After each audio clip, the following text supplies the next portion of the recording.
رایا کو مفلوج کر دیا جاتا ہے، سپاہیوں کو قیدی بنا دیا جاتا ہے۔ کیوں نہ کوشش کی جائے کہ اس عمل سے بچا جائے۔ اس بات کا نتیجہ یہ نکلا کہ ملکہ نے کہا ان کی خدمت میں تحائف بھیجے جائیں۔ اس سے مقصود یہ تھا فیصلہ ہو جائے گا، اگر سلیمان تحائف لے کر خوش ہو جائے تو وہ ایک بادشاہ ہے اور اس کے مقابلے میں دنیاوی چیزیں کام دے سکیں گی۔ اگر وہ واقعی نبی ہیں تو ان کے نزدیک ان ہدیہ کی کوئی قیمت نہ ہوگی اور وہ انہیں قبول نہیں کریں گے۔ ہمارے پاس اطاعت کے سوا کوئی چارہ نہ ہوگا۔ تحائف تیار کروائے۔ مختلف مقامات پر تحائف کے مختلف تفصیلات ہیں۔ اسرائیلی روایات کے مطابق سونے کی 100 اینٹ، جواہرات اور قیمتی برتن تھے۔ بعض روایات کے مطابق 100 کنیز اور 100 غلام بھی شامل تھے۔ کنیز مردانہ لباس میں اور غلام زنانہ لباس میں ملبوس تھے۔ مقصد یہ تھا حضرت سلیمان کی آزمائش کی جائے۔ اگر وہ انہیں پہچانتے ہیں تو وہ ایک نبی ہیں، ورنہ محض ایک بادشاہ۔ جب تمام مقاصد بھائی پلے کر آپ کی خدمت میں حاضر ہوئے تو آپ نے انہیں وضو کر کے تازہ دم ہونے کے لیے کہا۔ لڑکیوں سے پانی بہا کے وضو کیا اور لڑکوں نے برتن میں ہاتھ ڈال کر پانی لیا، جس سے آپ نے انہیں پہچان لیا کہ اول الذکر لڑکیاں اور ثانی الذکر لڑکے ہیں۔ اسرائیلی روایات کے مطابق ملکہ بلقیس نے خط میں چند آزمائشی سوالات بھی کیے تھے۔ ان میں سے ایک سوال یہ بھی تھا کہ ایک برتن کی نشاندہی کی جائے کہ اس کو ایسے پانی سے بھرا جائے جو زمین کا نہ ہو اور آسمان کا ہو۔ اس کے لیے آپ نے یوں کیا، آپ نے گھوڑے دوڑائے اور ان کے پسینے سے اس برتن میں جمع کروا دیے۔ اور بھی بہت ساری آزمائش تھی۔ ملکہ نے اپنے غلاموں کو ایک موتی دیا جس میں سوراخ نہیں تھا اور کہا کہ حضرت سلیمان سے کہنا جنات کی مدد کے بغیر اس میں دھاگا ڈال دیں، اور ایک وہ جس میں سوراخ ٹیڑھا تھا، اس میں بھی دھاگا ڈالنا ناممکن تھا، اس میں بھی دھاگا ڈالنے کا حکم دیا گیا۔ اگر وہ انہیں احمقانہ یا سمجھیں یا ناممکن سمجھ کر غصے میں آ گیا تو اچھا ہے، اگر وہ سن کر خاموش رہا تو کوئی اور نہیں بلکہ اللہ کا نبی ہے۔ اس کی بات غور سے سننا۔ قاصد حاضر ہوئے، آپ نے ڈبیا طلب کی۔ اس نے کھولنے سے پہلے بتائے اس میں کیا ہے۔ حضرت جبرائیل نے مدد کی۔ آپ نے کہا ایک موتی بغیر سوراخ کا، ایک ٹیڑھا سوراخ کا موتی، ان میں دھاگا ڈالنا ہے۔ آپ نے اپنے درباریوں سے کہا موتیوں میں سوراخ کون کرے گا؟ دیمک نے یہ کام اپنے ذمے لے لیا اور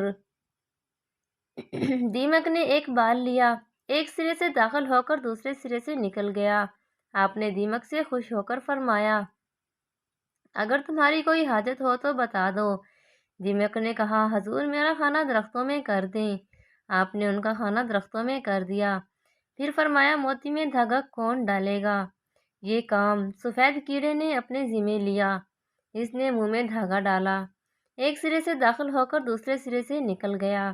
آپ نے اسے کہا تمہاری کوئی حاجت ہو تو بتاؤ۔ کیڑے نے کہا حضور میرا کھانا پھلوں میں رکھ دو۔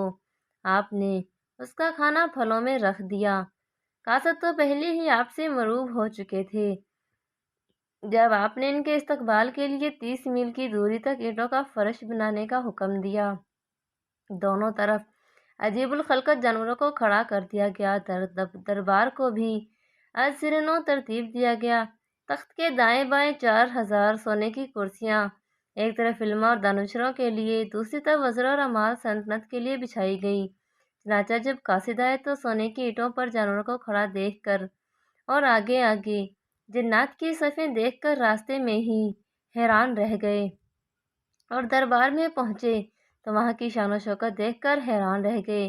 حضرت سلیمان علیہ السلام سے ملاقات ہوئی تو وہ خندۂ پیشانی سے ملے اور آپ کی خدمت میں تحائف پیش کیے تو آپ نے کہا کیا تم نہیں دیکھ رہے اللہ تعالیٰ نے ہر چیز سے نواز رکھا ہے اور تم مجھے یہ تحائف پیش کر رہے ہو؟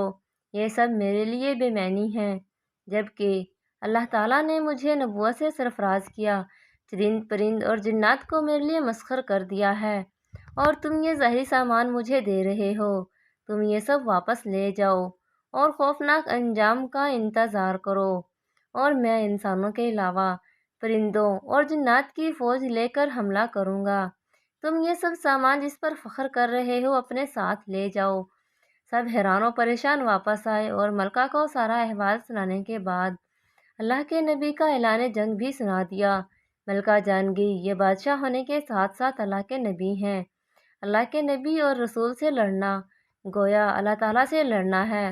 ملکہ بلقیس نے حضرت سلیمان کے دربار میں حاضر ہونے کا حکم سنا دیا۔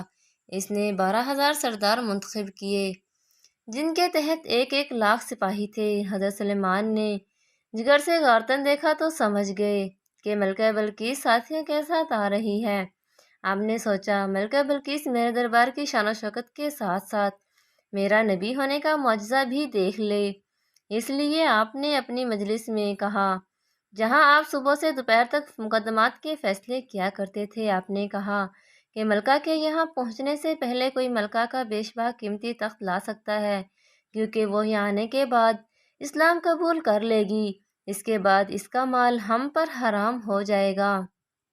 پھر ایک بڑا سرکش جن جو پہاڑ جتنی جسامت رکھتا تھا، اس نے کہا اگر آپ اجازت دیں تو میں وہ تخت یہاں لا سکتا ہوں۔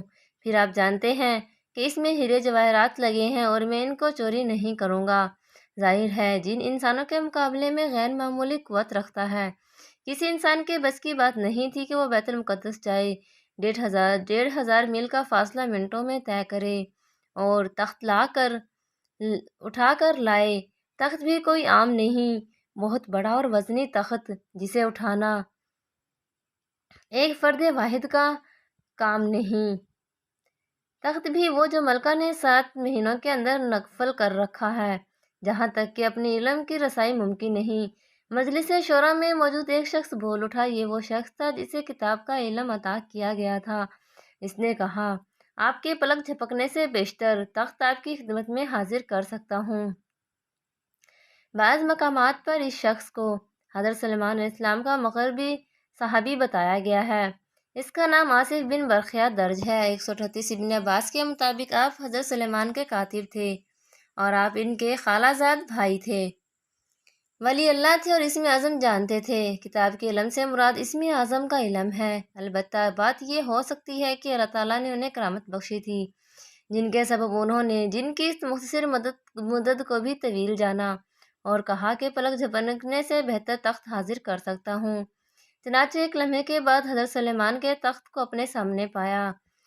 سب درباری حیران تھے۔ کہا جاتا ہے حضرت سلیمان علیہ السلام جس پر جب کرسی پر پاؤں رکھ کر اپنے تخت پر چڑھے، اس کے نیچے ملکہ بلقیس کا تخت نکل آیا تھا۔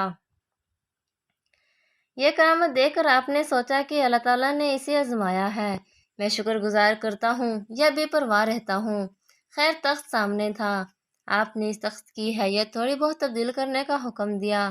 کچھ ہیرے جواہرات تبدیل کر دو، رنگ روگن تبدیل کر دو۔ مطلب یہ کہ وہ اتنی بڑی تبدیلی اور کرشمہ دیکھ کر رائے ہدایت پاتی ہے یا نہیں۔ ملکہ جب دربار سلیمان پہنچی تو وہ اپنی سب سے بڑی شان و شوکت کے ساتھ، لیکن یہ امر اس کے لیے حیران کن تھا کہ تھوڑی بہت تبدیلی کے بعد یہاں موجود تخت اس کا اپنا تھا، مگر یہاں کیسے آیا؟ اس بات کا علاقہ اور کہاں اتنے سپاہیوں کی کڑی حفاظت کے باوجود محفوظ تخت یہاں بیت المقدس میں کیسے آیا اور اس کو کون لایا؟ ملکہ بلقیس ابھی شش و پنج میں تھی کہ حضرت سلیمان نے سوال کیا، تمہارا تخت بھی ایسا ہی ہے؟ ملکہ نے جواب دیا، گویا یہ میرا تخت ہے۔ یعنی اس نے نہ انکار کیا نہ اقرار اور محتاط جواب دیا۔ یوں گویا ہوئی ہم تو آپ کی نبوت سے پہلے ہی قائل ہو چکے ہیں۔ جو مشکل سوالات کے جواب کے حصول کے لیے آئی تھی سبھی سوال پیش کیے گئے۔ ان میں ایک سوال یہ بھی تھا، اللہ تعالیٰ کا رنگ کیسا ہے؟ حضرت سلیمان سجدے میں گر گئی اور عرض کی، اے پروردگار، اس نے ایسا سوال پوچھ لیا جس کا جواب میں آپ سے پوچھنے کی ہمت نہیں رکھتا۔ اللہ نے فرمایا، بے فکر رہو، تمہارا مسئلہ حل ہو چکا ہے۔ حضرت سلیمان اٹھے اور کچھ لوگوں سے کہا، کیا سوال کیا تھا؟ وہ سبھی سوال فراموش کر چکے تھے۔ آپ نے سوچا نبوت کے معجزے تو دیکھ چکی ہے، اب اسے ظاہری سلطنت دکھائی جائے۔ ملکہ بلقیس کی آمد کی خبر سن کر آپ نے جنوں کو ایک محل تعمیر کرنے کا حکم دیا۔ وہ محل شیشے اور کانچ کا تھا اور اس کے نیچے پانی سے لبالب بھرا ہوا تھا۔ شیشہ بہت ہی شفاف تھا، آنے والا امتیاز نہیں کر سکتا تھا شیشہ ہے یا پانی، جبکہ پانی کے اوپر شیشے کا فرش تھا۔ بعض لوگوں کا خیال ہے حضرت سلیمان کی اسے غرض تھی کہ وہ اس سے نکاح کرنا چاہتے ہیں۔ اس کے بارے میں سنا تھا کہ اس کی پنڈلیاں خراب ہیں اور اس کے چوپائے پائے کی طرح ہیں۔ جبکہ ملکہ بلقیس فرش پر جانے لگی تو اس نے اپنے پائچے اٹھائے۔ آپ نے دیکھ لیا، جو باتیں مجھے پہنچائی گئی تھی وہ غلط تھی اور وہ بالکل انسانوں کی طرح کی تھی، مگر دین کہتے ہیں اس لیے پڑھ لیا۔ بڑے بڑے بال تھے۔ آپ نے اسے اس طرح سے منڈوانے کا مشورہ دیا، مگر اس نے انکار کر دیا اور کہا کہ مجھ میں ہمت نہیں ہے۔ آپ نے جن کو حکم دیا کہ کوئی اور چیز بتاؤ۔ جنات نے چیز پیش کی جس سے اس کے سارے بال بھاگ گئے، اور یہ حضرت سلیمان کے حکم سے تلاش کی گئی تھی۔ ملکہ حضرت سلیمان کی شان و شوکت دیکھ کر دنگ رہ گئی، اور وہ جو اپنے محل کو تعمیر کا نمونہ جانتی رہی، اس کے سامنے اپنا محل اسے حقیر جاننے لگی اور کہا، جب مجھے آپ کی شان و شوکت کے بارے میں بتایا تو میں نے یقین نہیں کیا تھا جب تک میں نے خود نہ دیکھ لیا۔ مجھے تو اس کے بارے میں آدھا بھی نہیں بتایا گیا تھا۔ تیری شان و عظمت تو اس سے بھی کہیں زیادہ ہے جو مجھے بتائی گئی تھی۔ وہ عقل مند تھی اور ذہین بھی تھی۔ وہ یہ جان چکی تھی کہ شان و شوکت کا اظہار صرف اس چیز کے لیے نہیں کہ اس کی اطاعت کی جائے، بلکہ اس کا اس امر کی طرف اشارہ ہے، اس کا بلاوا ہے جو ہر چیز پر قادر ہے۔ اسے اپنے شرک کرنے پر ندامت محسوس ہوئی اور اس نے اقرار کیا کہ اس نے اپنے اوپر ظلم کیا ہے، اور میں حضرت سلیمان کی فرمانبردار امتی بن گئی۔ یاد رہے، اس دور میں یہ رواج عام تھا، جو بادشاہ کا مذہب ہو وہی عوام کا مذہب ہے۔ جب ملکہ نے اسلام قبول کر لیا تو ممکن ہے کہ اس کی پوری قوم نے اسلام قبول کر لیا ہوگا۔ ملکہ کے اسلام قبول کرنے کے بعد کی تفصیل قرآن کریم میں موجود نہیں۔ اسرائیلی روایات کے مطابق حضرت سلیمان نے اس سے نکاح کر لیا، لیکن اسے یمن میں ہی برقرار رکھا۔ اسے وہاں 3 محل تعمیر کروا کر دیے اور ہر ماہ کے 3 دن وہاں قیام کرتے تھے۔